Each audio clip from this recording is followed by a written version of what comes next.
The UN Global Compact Network Canada is the Canadian arm of the world's largest corporate sustainability initiative.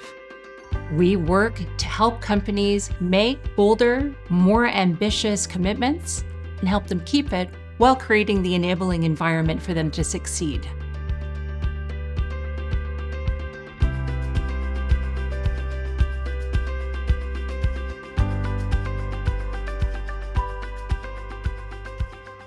When I speak to business leaders, there's several really important reasons for making sure that there's greater diversity and support for persons with diverse identities in the workplaces.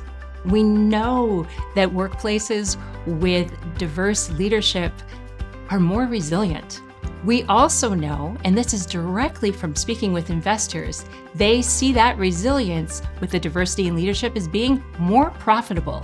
But beyond that, there is the commitment and the expectations from society that companies lean into the human rights part of being more diverse.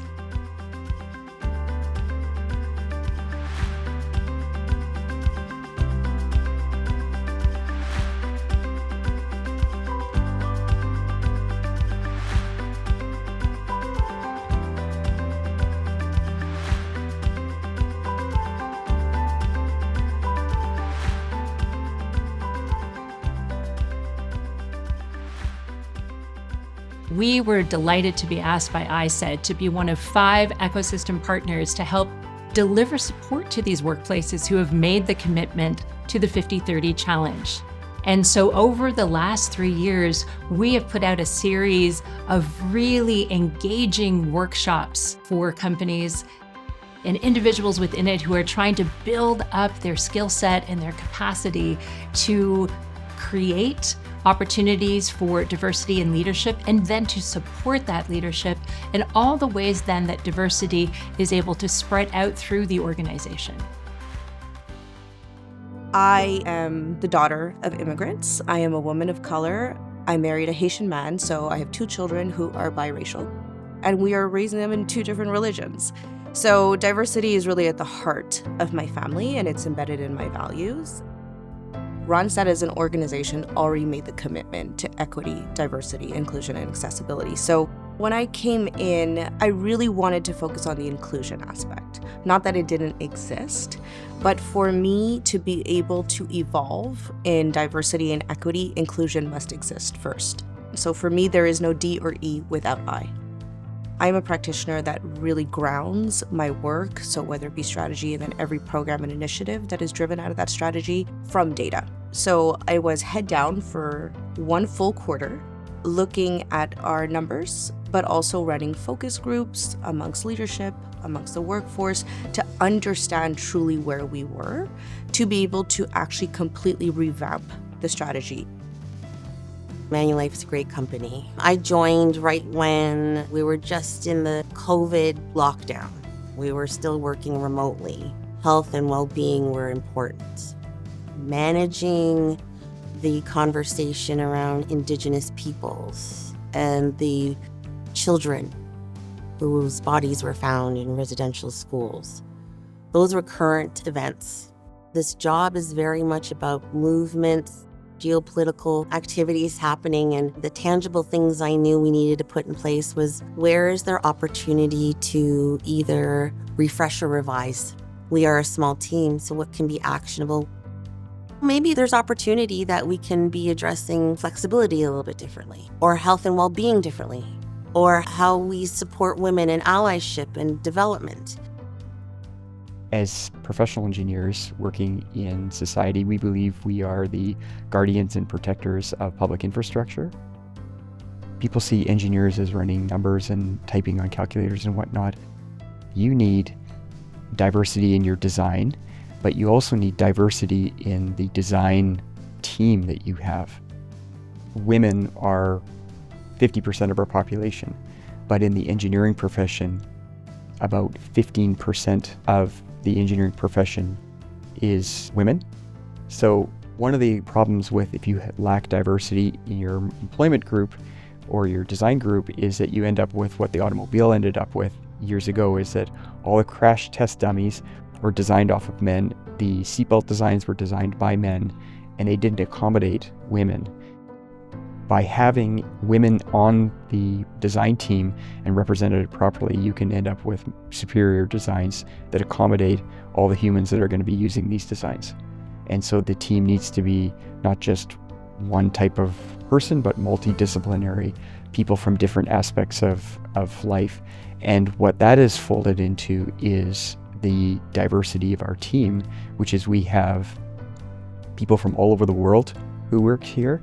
We have people from all kinds of cultural backgrounds and different gender backgrounds.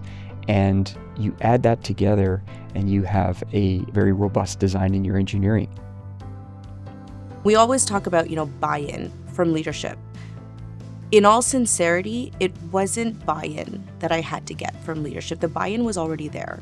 It was sponsorship around what the next steps of our journey were going to be and how authentic and transparent we were going to be around reporting on our strengths and, those great highlights, but also, some of our opportunities and shortcomings.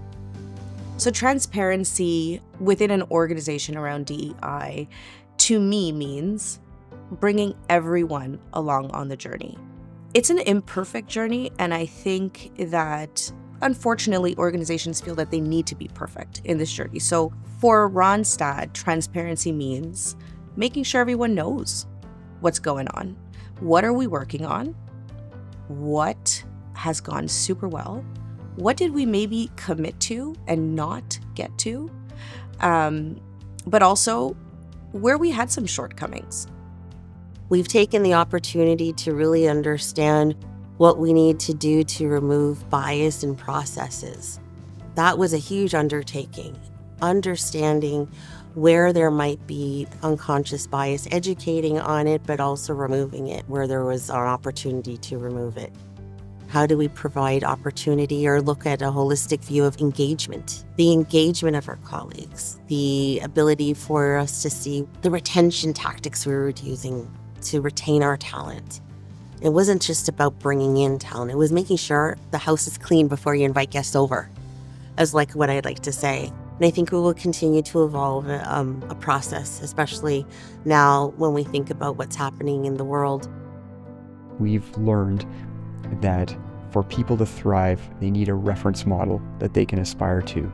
And we need to create reference models for women and other diverse individuals to see that it's not just white European men that are at the top of these companies, but there are leaders that are women and other diverse people can also thrive in these senior roles or as senior technical roles or whatever they aspire to be.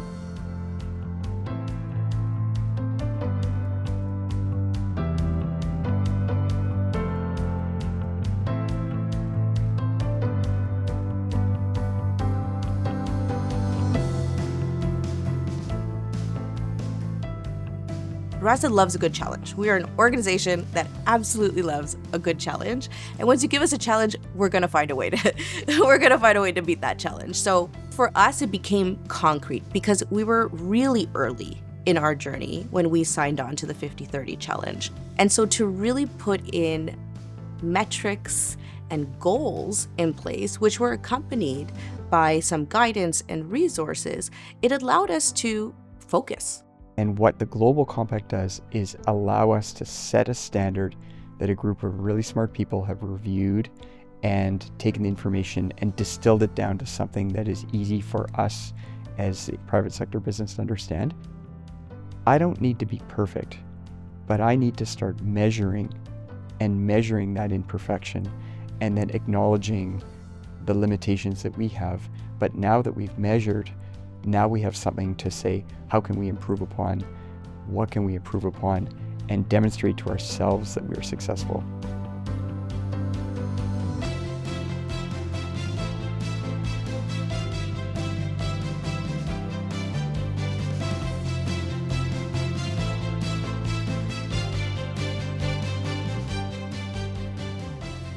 I'm a proponent of initiatives like the 50/30, and what I particularly like about UN Global Compact Network, We have partnered with them on a number of initiatives, and at a very human level, how they even approached the partnership with our organization felt so equitable, and I felt heard, and it was about capacity building for us just as much as it was for them to meet their own reporting requirements and commitments for this work.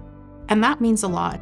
When this line of work started becoming a priority within organizations, and when these programs and these strategies became a priority, I think we were focusing on the D, so the diversity element, quite a bit, because we were in a market where there was a huge talent shortage as well, right?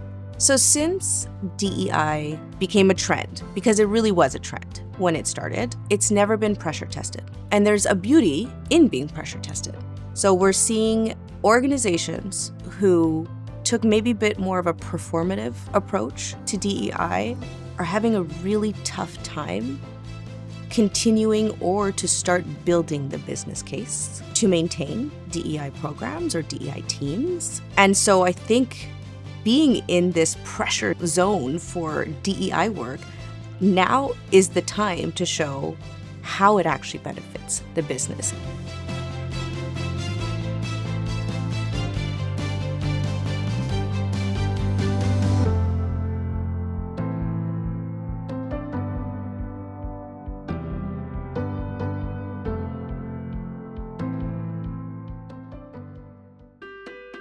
What I would love to see in terms of the conversation around DEI evolving is, first and foremost, it being seen as an imperative that's integrated in every department and all the work that organizations do. So not something that's off to the side, not something that is a temporary nice to have, but it's deep work that has to be embedded within the core of how business does things. And then setting targets, setting strategic priorities, but then reporting on them and reporting on all of it, including where we may miss the mark, because a growth mindset, a mindset of continuous improvement will not look at those things as failure, but will look at those things as we're human, we're starting where we are, and we're going to report on all of it, learn from it, and do better as we move forward.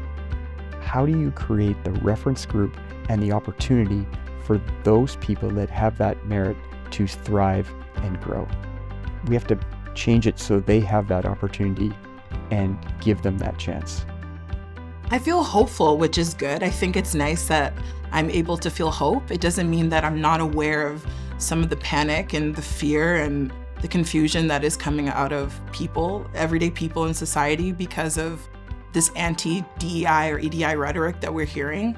There's always conversations happening all the time, but I think for any leader or any person who's working EDI work, it's super important to just always make sure you're listening and always ask the questions.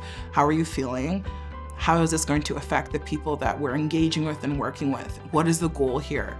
This work is heavy.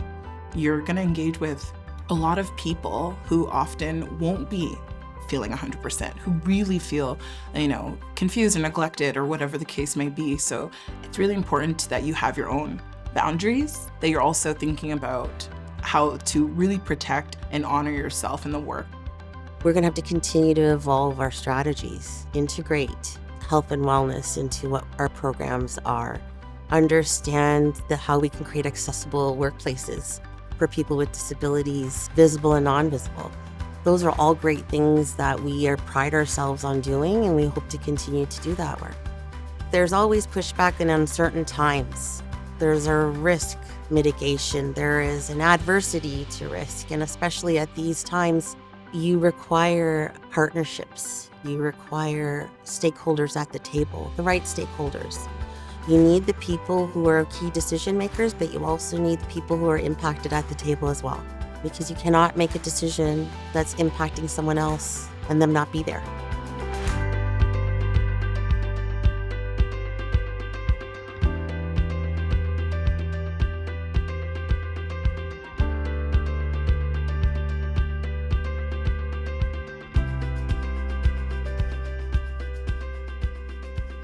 I know we're in a geopolitical climate right now that is questioning the value of our teams and whether or not we need to be here. And I'm here to say that we're not going anywhere and that we are going to progress and we are going to evolve again. We want to be able to give those folks who are able to make changes in workplaces the tools, the best practices, but also the courage and the conviction to make those difficult changes, to be able to make the business case, but also make the human rights and the moral case for why this is important in their workplace. We want to be there to support them because while we say that we are working with companies, we know that at the core of it, we're working with a few really engaged and visionary individuals. We want them to feel like they have support on their journey.